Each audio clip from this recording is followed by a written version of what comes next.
tough. 37 kilobytes of power. You can beat Mega Man 2 in an hour, but the first time you do it, and if you pick Heatman stage first by mistake, you're gonna be spending like 20 on that game. So... Yeah. So really, the fact that they don't make games as obnoxiously difficult as back then doesn't bother me, as long as they're just as satisfying to play. Which I... Yeah, because, like, I like legitimate challenge a lot more than stuff like that. Fucking Castlevania. I like games where I can, with minimal interruption, flow through and almost constantly be, you know, given new content. Rather than playing the same content over and over in a vain attempt to beat it. Except for Ghouls and Ghosts. That game just has to be stupidly difficult, because I like it that way. Maximo 2, go die in a fire. So Bowser kidnapped Peach and then Mario's in space. Oh, Bowser kidnapped Peach. What else is new? Yeah, but Mario's in space this time. Mario's not just in space, he's in space chasing after space bunnies! Yeah, and are we going to see Jason X? Oh, God forbid. Is that the sleeping bag I see? Didn't one of you guys say that you actually really like that movie and not because it's good? I like the movie just because it's so stupid. Jason X crosses the line of absurdity to the point where it's hilarious. X crosses the line! Oh, Christ. It wasn't intentional, for fuck's sake. Anyway. Maybe it was on their part. The Freudian slip. Freaking hate these bunnies, man. This is actually the hardest part of the game. Hot Run Flames, bunnies! It's the hardest part of the game if you're trying to speedrun it. Of course, as is obvious, it's more of a movement tutorial, so you can get used to the spherical plane. It's a Mario game. Everyone knows how to move Mario. Well, I'm talking about the gravity, the circular, the spherical planetoids, because you know especially with without actual camera control, because the Wii remote fails at buttons and analog sticks, it can get kind of irksome at times moving around, especially on smaller planetoids. So well, this is pretty much the biggest round planet in the entire game, if I remember, or at least one of the biggest ones. So it's usually not that big of an issue with camera stuff. The other thing is, you know, when the camera is positioned so that Mario is sideways or upside down, jumping is a thing as well, because jumping when your character is upside down can be disorienting as fuck. I'll give you that the camera's not like... I'll give you that the camera's not quite as great as, say, like Super Mario Sunshine, where you have a C-stick because you're going back to a D-pad. But, like, in this game, though, I noticed that there's not many times where I need to, like, move the camera. Like, there's one part in, Honey Hive Galaxy where I feel like I need to move the camera, and there's a couple other areas, but in this game, I don't really feel it that necessary to move the camera, because they did a really good job programming it so that it's always in the right spot. I think it's also a bit more zoomed out than Mario 64 yeah, and like Sunshine. you can see a lot more at one time, and it just even though I do agree with you that the camera control's not as good as, say, Super Mario Sunshine. Yeah. It's not bad either, though, because they did a really good job making up for it by making the auto camera just actually really good for once. Yeah, the game was designed around the without a free roaming camera in mind, and for the most part, it does that job really well.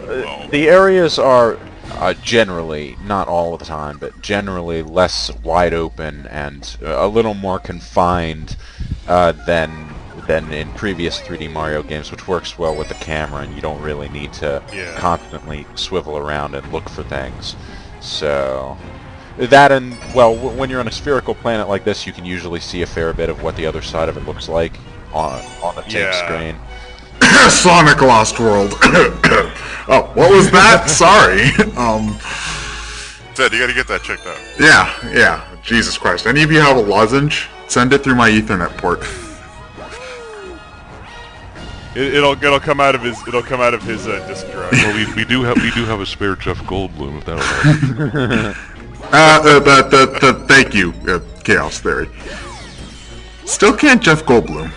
I was actually not really following Galaxy that much when it was being shown off in E3 all that well, and I actually bought it on complete impulse on the weekend it came out. Well, the weekend after it came out, I should say, because Nintendo games usually come out on Sundays. That's right. Yeah, they do that so that little kids won't skip school. It ranges anywhere from Sunday, Saturday, and like Tuesday. When I first for some started reason. playing this game, I actually got a little nervous at first because the whole gravity gimmick and stuff like that reminded me a lot of Mad Space and Meteor Herd. Oh well, Mad Space was also running on 2000 Dreamcast logic. This is the next generation. Meteor Herd's issue wasn't really gravity so much as just how too big. gigantic and spread out it is. Mad Space, though, yeah. Ugh, Mad Space. Yeah, definitely, though. Mad Space is just a proto-galaxy. Dreamcast Galaxy. It's a proto-Sonic Lost World. No, Sonic Extreme is a proto-Lost World. And don't say it isn't. There's this fucking massive fucking Goomba here. Fucking you never massive see. fucking? There's a huge, massive Goomba, giant Goomba. You never see it again, and it's a complete pushover. What was the No, point? they bring it back for I think they use that same model for the giant level. Supermassive in 2. Galaxy in 2, yeah, but it's just in this Yeah. game. It's just it's like they decided to throw a big-lipped alligator moment at the very start of the game, and you're wondering if you're ever going to see the giant Goomba again. But no, it never happens. It's just Lord Goomba and his Goomba troops. Going back to playing the game for the first time, though, this was another game that I just sort of assumed that I'd get because, you know, Mario. It's like a mandatory purchase.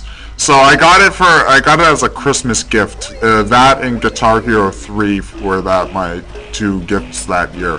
So everybody hogged the TV with Guitar Hero for all day. So like late at night, I finally decided to put in Galaxy, and I was surprised at how much I enjoyed this, because for what I just thought was going to be just another Mario game, ended up being my favorite platformer out of the entire series, which is odd because I didn't expect it to be this amazing. So it's always nice to be surprised. Broke a lot of new ground, and it's kind of funny that when you think of a game that would have like really impressive visuals for the time at least, and would have like a really awesome orchestra soundtrack, you don't like immediately think Mario, but it just works so well. I will say though, the way I'm recording this, I'm actually using my Wii U in conjunction with the Hog, and I gotta say, like, if the game is graphically impressive even on the Wii, then it looks actually pretty damn good when it's upscaled to 720.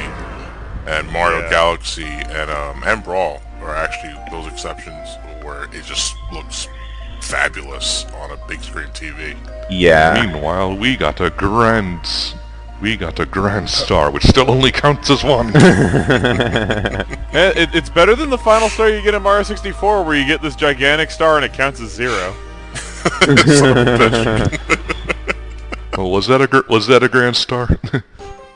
It wasn't a grand star, but it was still a gigantic star, and it was the thing that Bowser was using No, for it was power. no. You gotta remember, it was overglorified wing cap power up because Mario gets wings the moment he touches the damn thing. You scratch off the yellow paint, and it's made out of copper. So if it's a wing cap, Bowser's the proverbial exclamation mark block. There actually are. There actually are copper power stars in Galaxy 2. Copper stars are worse than no star at all. If you use the super guide thing, you'll get a copper star at the end of the level instead of the gold one. I beat Mario 2 Lost Levels as a kid. I don't need no stinking super guide. It's like, yeah, we're gonna give you this guide to how to play the game, but if you use it, you don't get the star. You get a copper star, so we can shame you. Well, it's that it lets you select the next mission, but it doesn't count towards your star counter, so it's like a medal of shame. Well, the worst part about it is even if you decide to man through it and not use Shadow Rosalina or whatever you want to call her, she's still there if you go back to replay that mission. So it's just like she's always there shaming you, even though you did go through it. Like that fucking pig in Donkey Kong Country Returns. I hate that asshole. Later on in the game, this level just at some point I stopped wanting to be here. Stop wanting to be here. I knew that was coming. Bee puns are like the lowest form of puns, which are already the lowest form of... No, puns in general I swear to God that wasn't intentional on my part. But, you know what, just this planetoid, this one planetoid, this huge fucking planetoid that they recycle later on, I don't want to see it anymore. Well, it's just underwhelming, because Good Egg Galaxy is such an exhilarating first level that when you come here, it's just like, okay. It's like the game decided it wanted to take a break, but you have to endure it. Yeah. I feel like they should have swapped this with, there's only two big, galaxies in the Terrace, right? This and, Good Egg. I don't know. I feel like it's just a little bit too laid back for something this early in the game where you're still supposed to be amped up about playing through it. If they wanted to really excite you, they could have put like Sweet Sweet Galaxy here or something, and then kind of bump this to the third level. Yeah, I guess. I guess the biggest problem I have with Honey Hive is that it kind of it feels a bit sluggish, but I'm not sure whether that's because of the level design or because of the B power-up. A little bit of both, I think. The level design isn't particularly interesting, and the B power-up just does make Mario slower. The thing about another thing about this level, all of the planes that you're on are basically flat. This level gives up on the round gravity gimmick planetoids that the last few levels did, and last few levels meaning one. I'm talking about I'm including Gateway Galaxy. But you know, it feels less like the gameplay they got you like hooked on up until this point. It feels more like standard Mario, you know what I'm saying?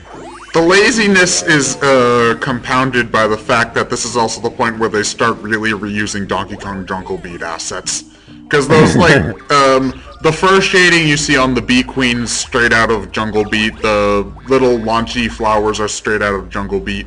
If you want a fun game, play Galaxy 1 and 2, and try to guess how many Jungle Beat level ideas and art assets they tried to reuse. It's actually sort of fun. I think it's going both ways actually when it comes to what exactly they're doing here, because this level you mentioned earlier this is fairly standard for 3D Mario, and I think they did that intentionally to, you know, because you gotta keep in account those people that have been growing up with 3D Mario since '64, and they may not be exactly too comfortable with the whole gravity gimmick, so you gotta have those levels where gravity is really not so much of a focus. Yeah. Like, I feel like it's important to have some levels like this. Just Side maybe note, not this is quite really so. suggestive, and I just thought I'd point that out. Newbie! I mentioned this last time we recorded this, but there was a Nintendo Power caption contest where Mario's climbing around the vagina area of that bee, and she's saying, "Ooh, that tickles." And would you happen to know what kind of caption won? I don't remember what caption Considering won. it's Nintendo Power, they probably couldn't do anything too. I couldn't, I think it was something about Dr. Mario, but this was like 5 years ago, so my memory's fuzzy. I probably still have that issue buried somewhere back at home, though. You know, I don't really mind the standard fare levels like this one. It's just combine that with the laid backness of the level. It does sort of, it's underwhelming at the very beginning when you just got finished. It's not with visually interesting. Gateway.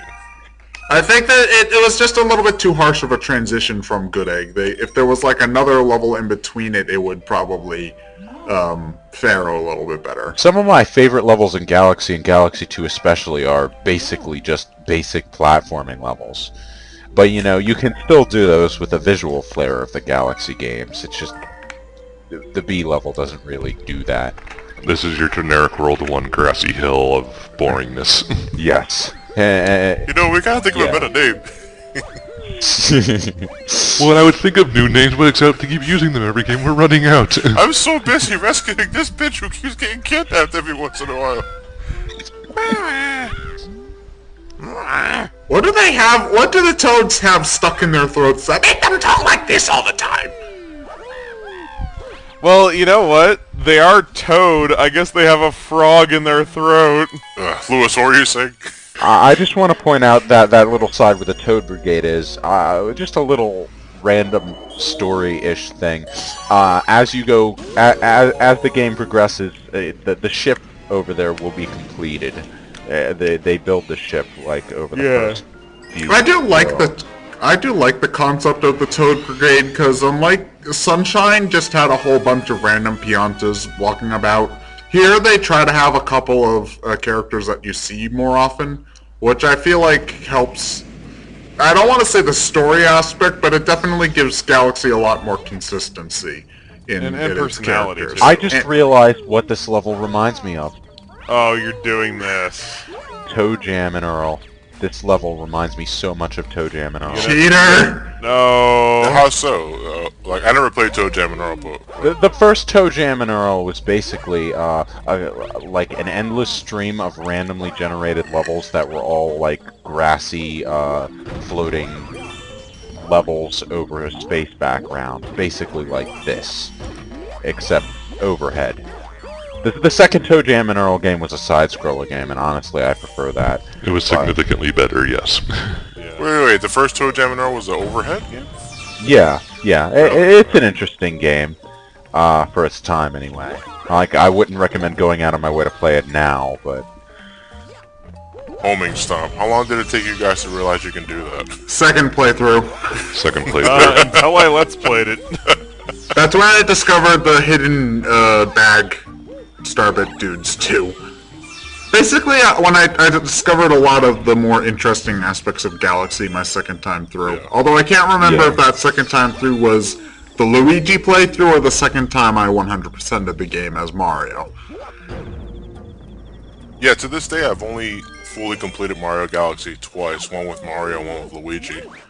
Because after that I feel like I think I proved my point. Yeah.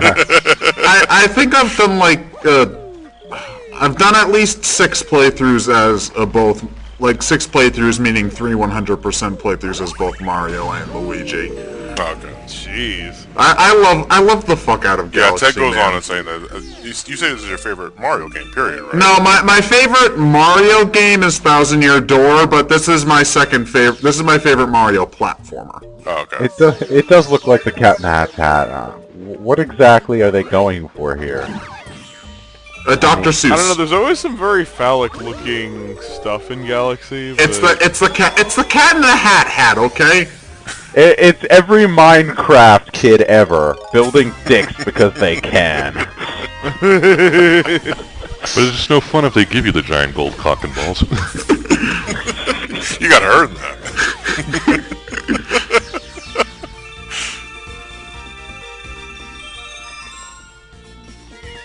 I don't know why I stood there for a second. No, you stood there so that your pointer could pick up all those star bits instead of you missing them as you jumped down. You're probably right. And now I'm reminded of Sunshine. I kind of like the platforming in this area. Like, I think it's the highlight of the level, honestly. Yeah. Of course, we skipped all of it. Well, this version of this mission of the B level is basically a straight shoot through a different series of platforming challenges, and you know, that's where I feel that the basic 3D Mario gameplay works best, which is why I enjoyed it in Galaxy 2 so much. I'm just wondering, since it's in the background, do you think that if you glitched or action replayed the game so that you could jump that far, do you think you could actually reach that planet, or do you think it's just a background element? I think it still exists. Speaking of the background in this level in particular, it bugs the fuck out of me that the cloudy blue sky is above the starry space one. Above is relative, my It's not friend. supposed to make Yes, sense. above is relative. You could just be in Australia. Above is relative. A map of the Earth could be like upside down for all we know. Well, upside down is also relative. It could be magnetic south. It just fucks with my sense of direction. Space is supposed to be above the sky, past the sky, beyond the sky. Above is relative. Not if you have a planet above you. But space in this case is underneath the sky. Space case. Does it bug you as much as Sonic CD's Collision Chaos, where the water is above the level and not below. What about Mega Man 6? Yeah, very true. Wait, is that the one with submarines in this? Is that the one with submarines in the sky? Is it Mega Man 6 the one with Centaur Man? Yeah. Okay, yeah, Centaur Man, yeah.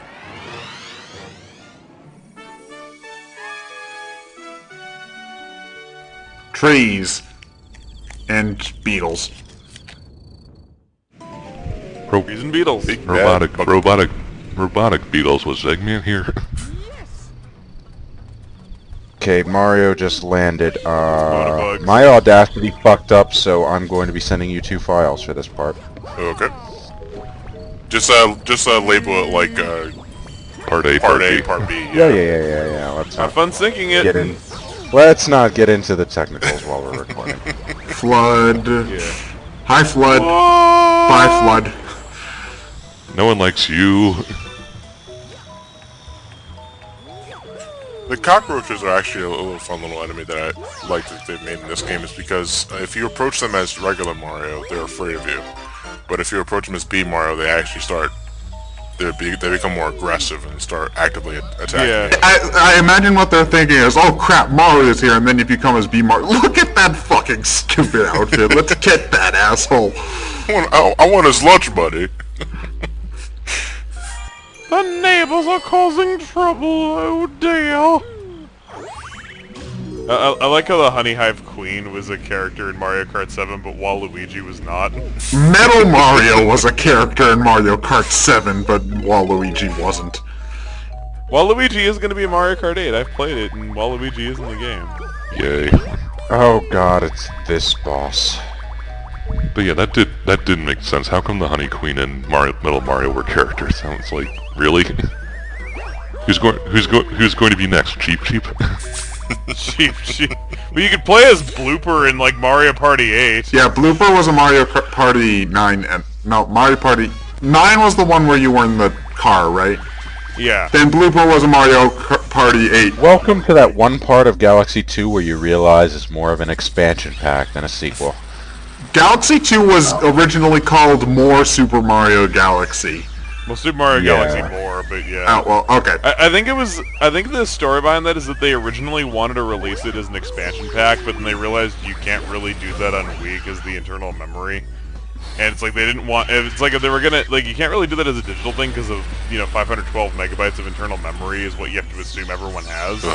And on top of that, you also have the fact that if they were gonna sell the expansion pack on a disc, if you're already giving them a disc they have to swap out anyway, you might as well just sell it as a new package. Yeah, it's not even what they have to assume. The way the Wii's DLC works is that internal memory, every time you download something to an SD card and use it, the system temporarily copies it to the internal memory in order to use it. So it can't actually be any bigger than that, no matter how much storage you have. Yeah, we can't have one thing bigger than that. What's actually kind of funny is, remember when the Strong Bad game came out for the Wii? You actually can't... That game was 5 episodes. You actually can't have all 5 episodes on your internal system memory at one time. It came out in the time before they had the SD card update. You had to have all your stuff saved to the memory, and you could only back it up to the SD card. So you actually had to, like, refrigerator shuffle around to get, like, the later episodes of that, because you couldn't have all 5 at the same time, because it was bigger than 500 megs. Poor Homestar fans. They haven't updated that site in like 3 years, and I'm pissed off about it. Well, it's because the people that made it, they're like working in the cartoon industry now. I understand that they worked on Yo Gabba Gabba, and like now they're currently working on Gravity Falls. Gravity Falls, huh? Okay, well I'm gonna have to. I freaking love Homestar Runner, so I've made several references to it while recording for Brain Scratch, but none of you get them. I get Strong Bad references. Yeah, Strong Bad. I would get them, yeah. Oh. Well, no, I make them all the time, and you never pick up on them, so I'm not bitter or anything. No, I'm never bitter. Oh no, you're not bitter. I fully understand. It's just Gravity Falls really isn't half bad of a show. I've watched a couple episodes of it, and it was really good from what I saw, but I can tell it has a bit of a continuity, so I think I want to watch it from the beginning if I'm gonna like get into it. Stupid. Well, that's what Netflix is for. Yeah. So we got the first of many single-star gimmick planets. That's what I call them. There's gotta be a better I'm not name terribly fond of these types of galaxies where you have exactly one planetoid and like a puzzle or something. Well, this is something that you would like if this were a bigger planet. This would be like a room that you'd see at the very end of one of those of a normal mission, you know. Yeah. So I don't know. They feel they're a little bit too short. Although I gotta wonder what Mario's thinking when he's in a 8-bit with the 8-bit background back there. What is all of this? I don't get it. How old am I? Was he transported into his photo album or something? Something about this galaxy in particular just feels cheap and cobbled together to me, and that sort of detracts from the experience a little for the 20 or so seconds I'm actually in there anyway. Gee, Lewis, do you dislike the terrorists after good egg? Oh no, the terrace is fine. Like the first, the Bowser boss is pretty good. Well, not the Bowser boss. The boss, I should just say. The Terrorist is a slightly weak sauce world overall, but I do enjoy Good Egg Galaxy and the Bowser level enough that it's you know, fine. This, on the other hand, can go kill itself. Surfing USA. That was very well timed. Surfing 101. Surfing's a major now? Well, you know, this level is basically just a tutorial minigame for the much more annoying version of it that you fight in the Green Star Trials. Yes, it's a fight. It's a fight. All right, you fight the controls is what it is. You're fighting the you know, you know what? I probably went off on a rant about this when we actually got to that in the future part, but you know, I just actually control. I would rather blooper surf. Okay, I don't know if it's that bad. It's at the very least, it's better than the bird minigame in Galaxy 2. I actually kind of liked the bird minigame. I like the bird minigame. I like this better than that, though. Really? Because the bird minigame you had a lot more control over. Yeah, well, but you also don't have the green star in this. When it comes to comparing this to the blooper surfing, what exactly are you comparing? Control or the fact that you... Control. Alright. The actual level design around the blooper surfing was terrible. But, Well, for the red coin mission, yeah, but I kind of like the blooper surfing racetrack at the very least. Like, the ways you can jump over stuff in that to do shortcuts was actually pretty fun if you were good at it. Yeah, but the actual hairpin turn course was annoying. The, you know, it doesn't help that the water is so goddamn bumpy while you're doing this, especially during the second version of the manta ray surfing, where it's practically a liquid motocross track. The best advice I can give for this is pump the acceleration. Do not hold it down. You're pretty much just asking for trouble when you hold the button down, because it takes a little bit for Mario to stop, unless you like run into like a really big wave that's in the middle of the course. Yeah. But yeah, that's pretty much what I can just generally offer if you want to comfortably pass this. I'm not talking for the sake of speedrunning and shit like that. Yeah, you want to sort of pump the gas, as it were. Yeah. What I want to know is what object far away has enough gravity to actually cause waves on this thing. Well, no, what object has gravity from far away to cause this thing to attract together into a figure 8? It's just a mass of water. It is like, that's gotta be some really, like, gravity pulling in, like, many different directions at the same time in many different ways at just the equal power. I'm just going to say that it's probably, you know, blitzball technology on crack right now. The course itself looks pretty cool, though, I have to say. Gravity Yeah. jet stream. The water effect is really nice to look at. And you know, that's one thing I can say about GameCube/Wii technology is that when games actually tried to use it, they could... Welcome to part 5 of the Super Mario Galaxy commentary, ladies and gentlemen. Oh! Prankster Comet. Fuck. Good Galaxy is on the verge of impending doom. Wait, give me Aerosmith and Bruce Willis. Go, go, go! No, it's no except for all the submarine media. The problem with the Speedy Comet, as we discussed last time, was you're basically going through the same level you've already done in a time limit you probably beat the first time anyway. Pretty much. It doesn't have, like... There's no pressure, really. There's not really much pressure because the time limits are very forgiving for one, and then it's just that all the other types of comets are some kind of new content, because Purple Coins, as frustrating they may be, is still new content that you're going after. You're having to, like, find your way around the level, and it's exploration-based. A race with Cosmic Mario is new content. You're doing a race that was not there before. You know, all those things are new content. A Speedy Comet is just you playing an existing mission with a very forgiving time limit that you probably beat the first time, like Lewis was saying, and it is not new content. There is some new content here. There's a color filter over the screen. Such See if you can play with the color filter. Like, in Galaxy 2, it's really not that much different when you have the clocks to pick up as opposed to here when it's just a set time limit, but at least it feels a little bit more urgent when you're hovering around 30 seconds as opposed to having 3 minutes, you know? Yeah, and at least collecting clocks is some new content. Sort of reminds me of the time trials in Crash 3. Yeah. It's actually very similar to that. No, wait, new content, those jelly donut rocks are chain chomps, completely different. Yeah, they change around some slight... They change. At least I can show off the alternate way of getting to Dino. What is his name? Dino Piranha or Dino PD? Dino Piranha. Who Yeah, cares? this planet exists in the main mission, but you can choose to go here or not go here. I prefer to go here, it's quicker. I didn't discover this this shortcut until my second playthrough, though. Yeah.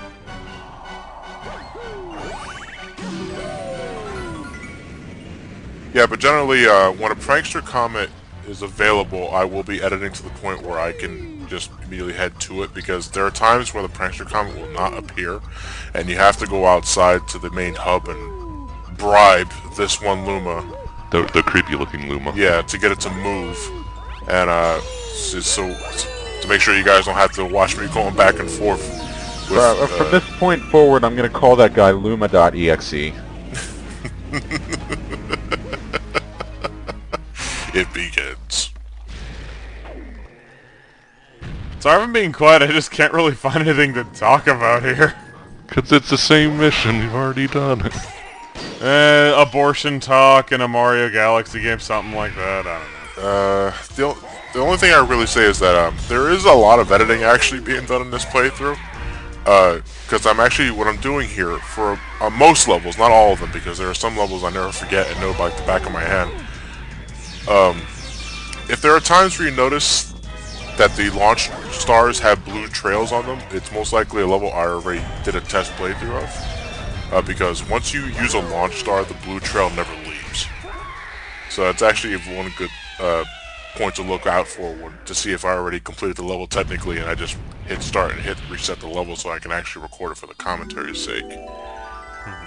But it's all for the sake of, it's all for the sake of getting a move on, folks, because you don't want to see me falling to my death 50 times in a row. Sure we do. No, you don't. Okay, Mario's feet just touched the ground.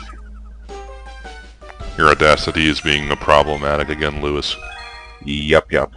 Well, at least you're still synced this time, so that's pretty Yeah, in terms of video sync, you're just fine. Okay, so anyway, wait, didn't we do this setup so we'd have less recording issues? Well, that's Lewis's. That's Lewis's fault. Oh, sure, blame me.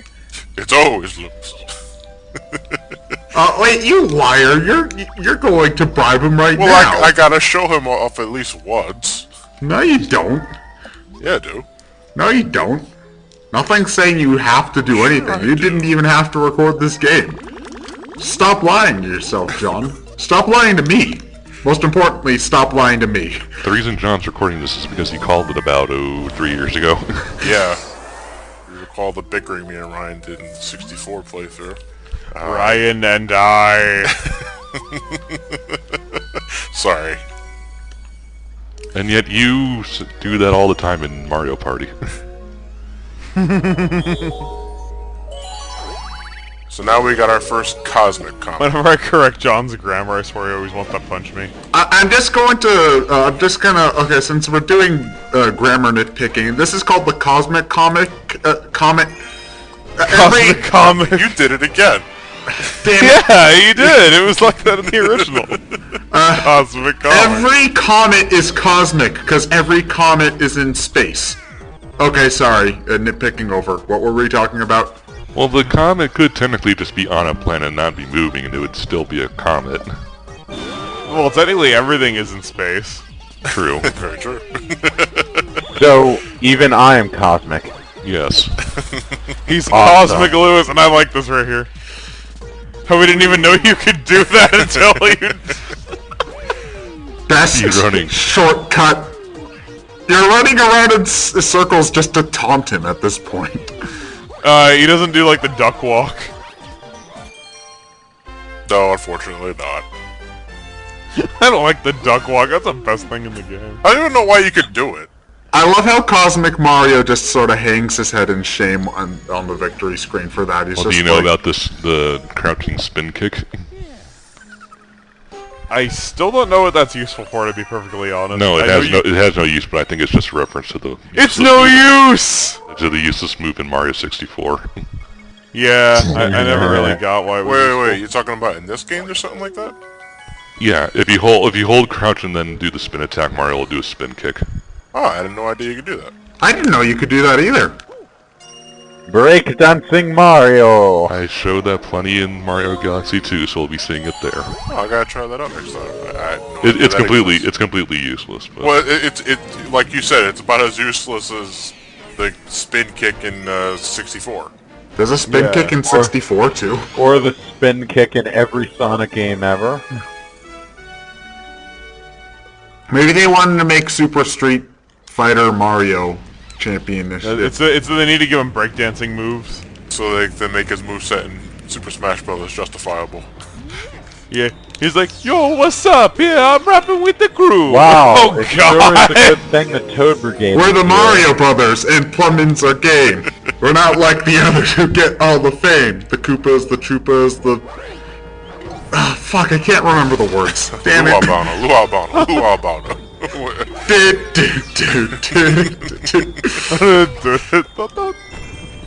or are we just talking about the time Mario and Luigi were in NBA Street? I have a question. Why are there space bunnies hanging out around the battleships? Space bunnies. And they're like hopping up back and forth like over a black hole. It's just... They're teaching you now that you can do the spin jump thingy. When I've been using this the entire game. I was about to say, I figured that out first level. Yeah, just in case you're a dumbass who doesn't experiment. If I'm not mistaken, there was a tutorial galaxy that's unused in the finished game, and it has like bits and pieces of like other galaxies. I think this is one of them. So it's possible they intended for this to be one of the very first levels at some point. Well, a lot of the first stuff that they make in the development of a game ends up getting scrapped later on because obviously the first things you make are gonna suck and then you get rid of them later. So it might just be part of that, where like their original tutorial didn't end up that great. Honestly, I prefer that it came out the way it did because a lot of games these days fall to the temptation of just to make sure the player isn't a dumbass, spend 3 hours on tutorials and just Skyward no. Sword. Well, I don't mind it if they like introduce new concepts organically as they become relevant. Like Xenoblade sorta did that pretty well, although I do think that the tutorials are a bit text heavy It's in that. fine, but you know, the beginning of the game is when you need to hook players. It's, you know, if you spend hours on end on nothing but how to, Yeah. Or Final Fantasy, like where they always put the 20 most uninteresting hours of the game at the very beginning. Well, no, that's not as bad as in earlier ones. Untrue. Final Fantasy VII, the 8 most interesting hours of the game are at the very start. I've been recording Final Fantasy III for my own channel, and that's probably still not going to be up by the time Final this. Fantasy 3 or Final Fantasy 6? Final Fantasy III, the original, the DS remake of the original NES or Famicom one, I should say. And they have some tutorials because job system, but for the most part, it's it's mostly very simple stuff. Okay, I've got this menu here. There was ship over there. There's this menu here, and it says attack. I wonder what that does. Master. Fire red and leaf green. You've never battled Pokemon before, have you? Bitch, I've been battling Pokemon since before you were programmed. Can you get off? I like how much he fails at this. There we go. You noticed that I was actually doing a lot of rapid fire crouching because I realized how much I'm sucking. It's like, oh, for fuck's sake. It actually, we bring up Skyward Sword a lot when it comes to slow beginnings, and you know what? I'm actually going to give a little critique to Dream Team too. The latest. All the Mario and Luigi games are very tutorial heavy. Bowser's Inside Story. But Dream Team though, especially, I noticed it the most. Like, I'm about 3 to 4 hours in, and you're still teaching me shit. Bowser's Inside Story, I was like 10 hours into it. It was still tutorials everywhere. The Paper Mario games are pretty good about that. Like you've got like tutorial sections that you can do, but you can also skip those if you've played the game before. I forgot about that too. Johnny almost fell to his death right before the star came out. If he didn't make that hit, he would have died.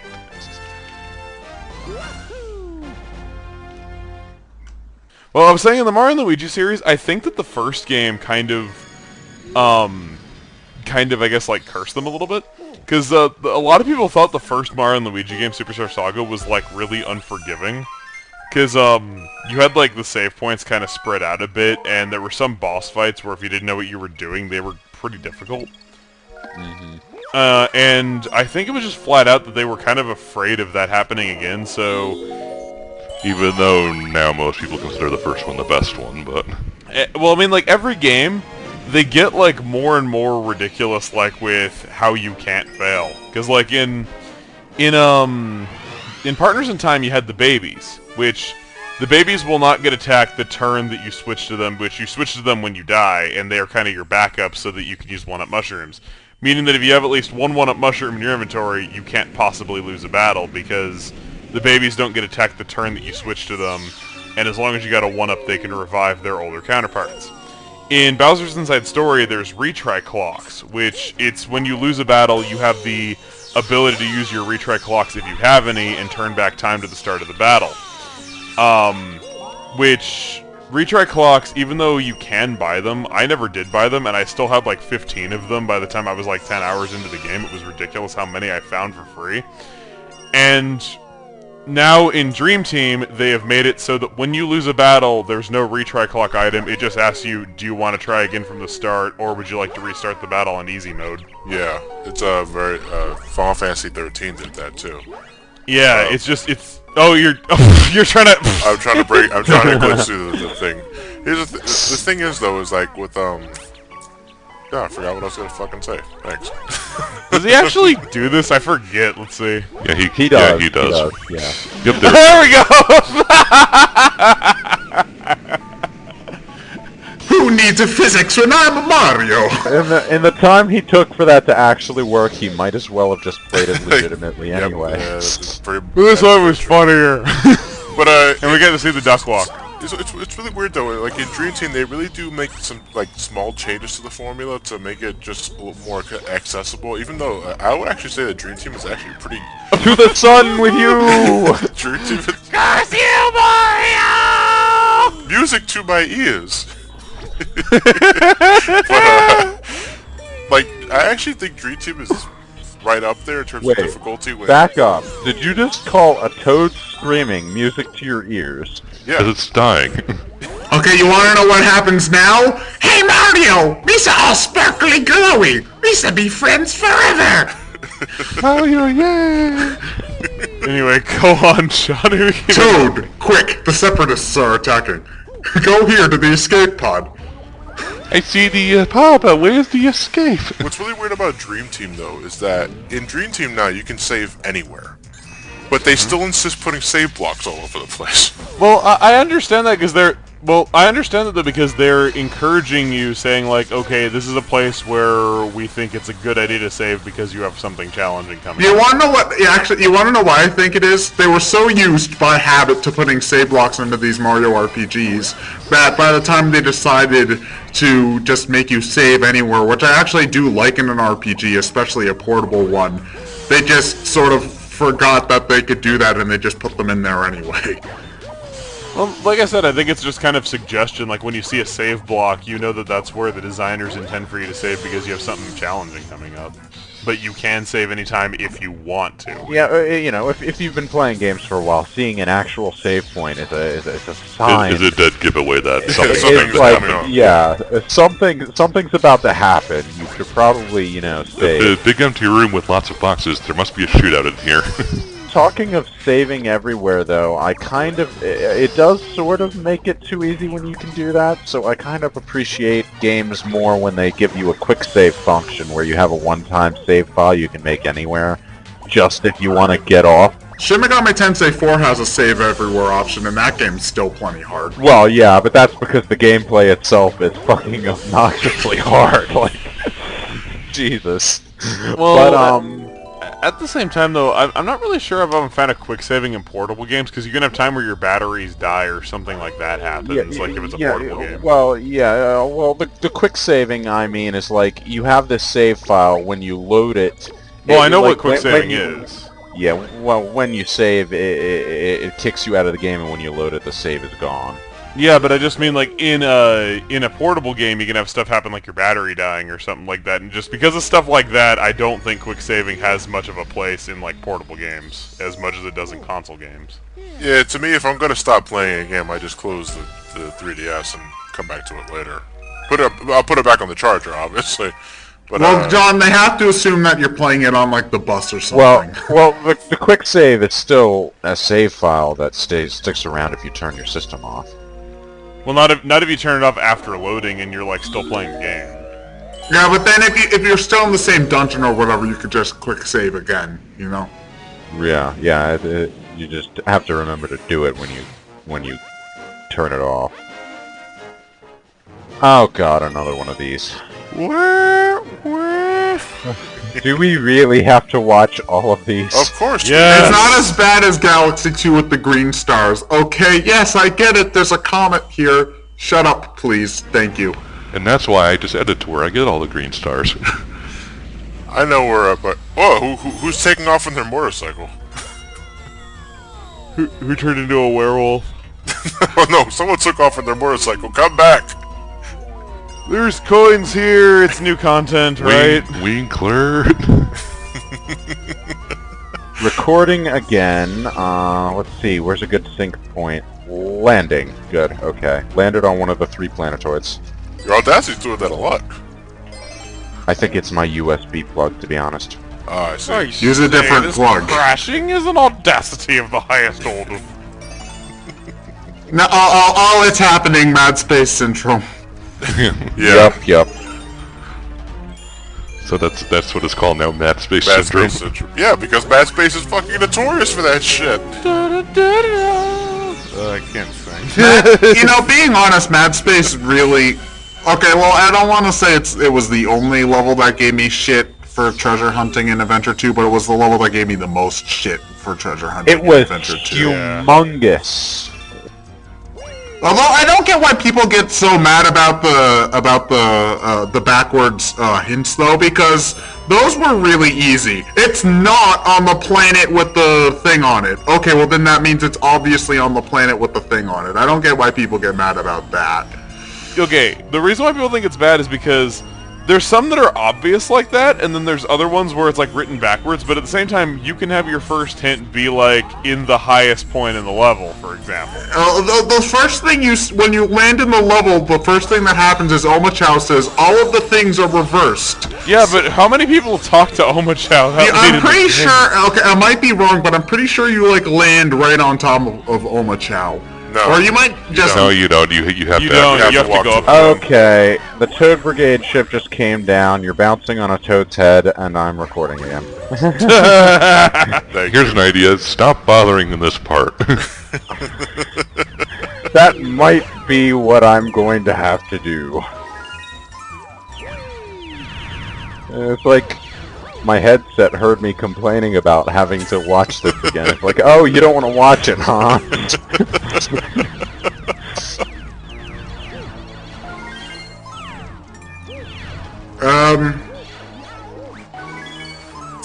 Something Magneto joke.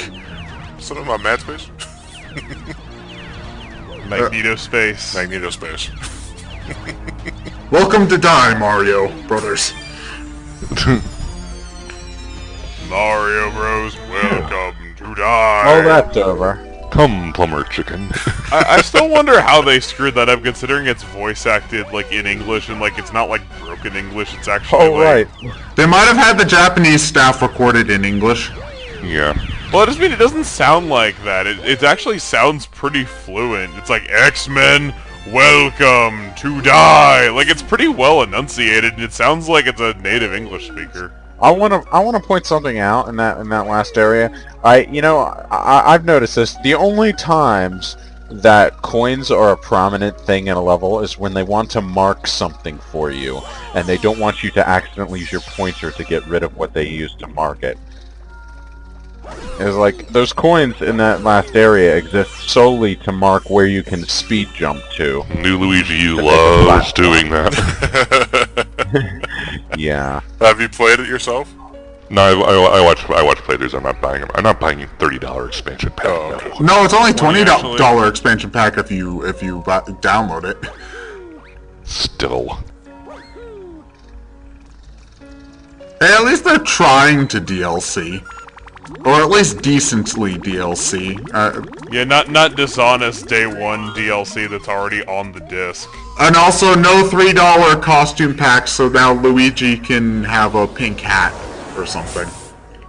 Nintendo is finally getting the hang of the internet. Rejoice! I fully expect downloadable stages and characters for Smash 4, by the way. Well, that's just a fighting game thing. Well, the thing is that if they make downloadable characters, that kind of defeats the purpose of making a sequel at that point. And they've actually said that while they are considering DLC, characters are not something that they're actively thinking about. No, they'll just make Ultimate Super Smash Bros. 4 Deluxe Turbo Championship Edition arcade version. Alright, good luck actually doing this, but I think if you get a large enough Goomba jumping combo, you get a life, is it? It's 8. Yeah, it's 8, yeah. Yeah. You get a life! Good luck finding 8 Goombas in one place, let alone comboing them. Isn't 8 jumping on 8 things in a row the thing that gives you a life in the 2D ones? Yeah. I remember thinking there'd be like a secret star here if you did them all though, but it told me in the menu that I had all the stars already, so I'm like, okay. Well, like jumping them all in the row, that's pretty fucking impossible. Well, if you would have already gotten the crown on this level before trying that, though, right? Unless if this was the last star you got in your playthrough. Well, I think I got this one fairly late at the very least, though, but then when I went back to the menu and saw that it was the last star and I had all of them, I'm like, okay, I guess not. That was kind of a nice touch, steaming nostrils. Which hurt. Hey, Yoshi, Galaxy 2 version's a little bit better, but I still like this rendition enough. it's so good, it took it so much longer to come back than it really should have. Yeah, it really should be the definitive Bowser theme. It really should, because it's such a good song, and I was like amazed that it took them this long to reuse it. Considering how much they love to reuse other songs. I still like the new Super Mario Bros. DS Castle theme better, but that's Too fancy. Fancy, too fancy. You want a speed run, huh? Nope.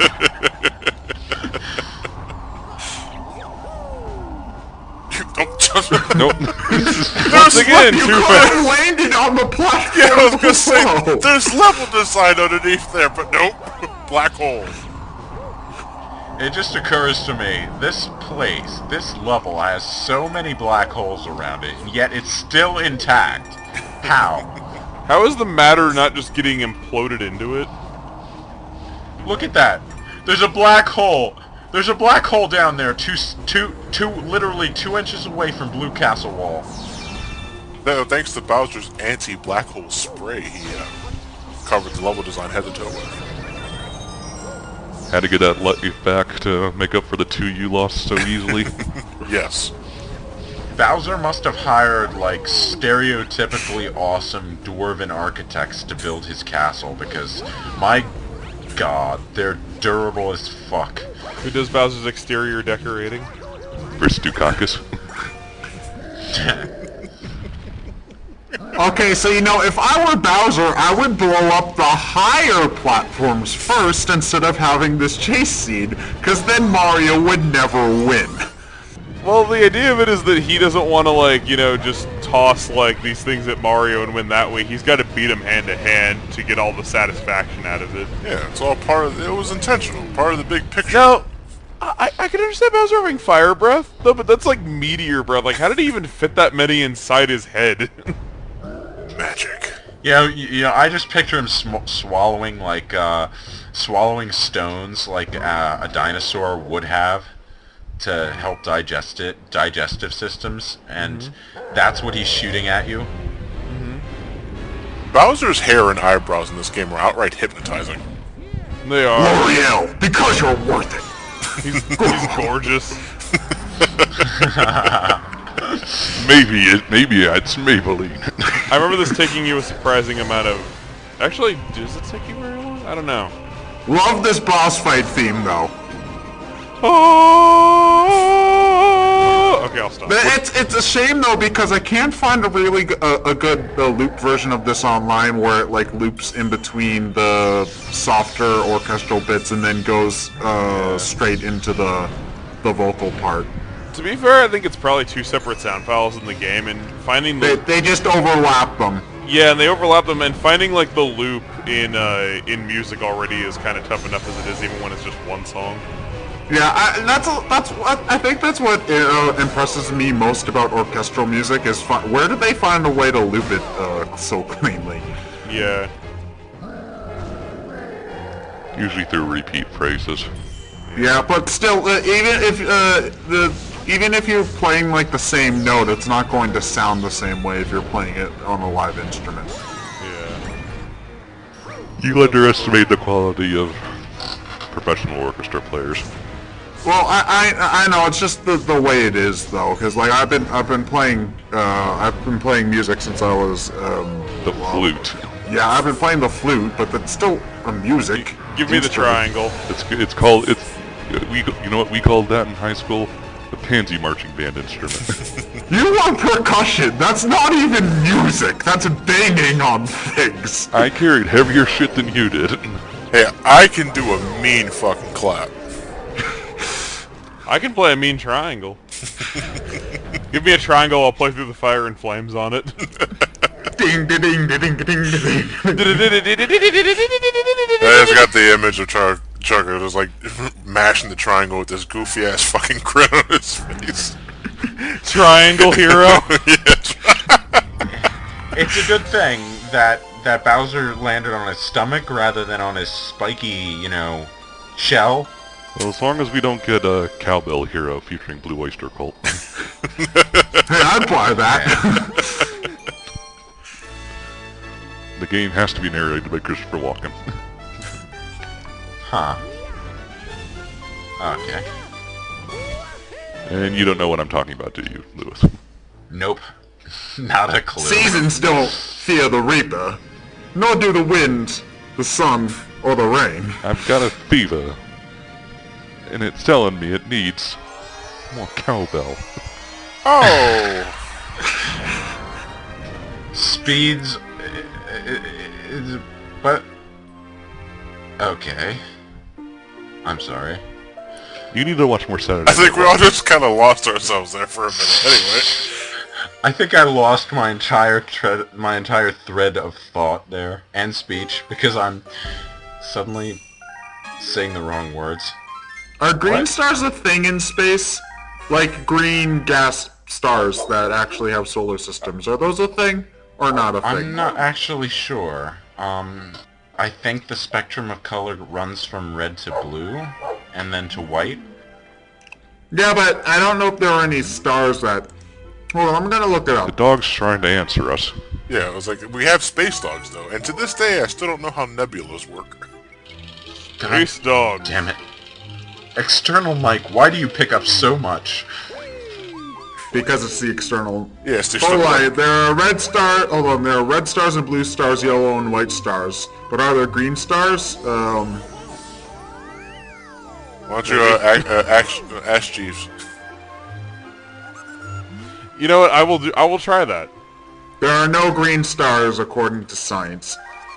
Okay. According to science says green stars don't exist. So fuck you, Galaxy 2.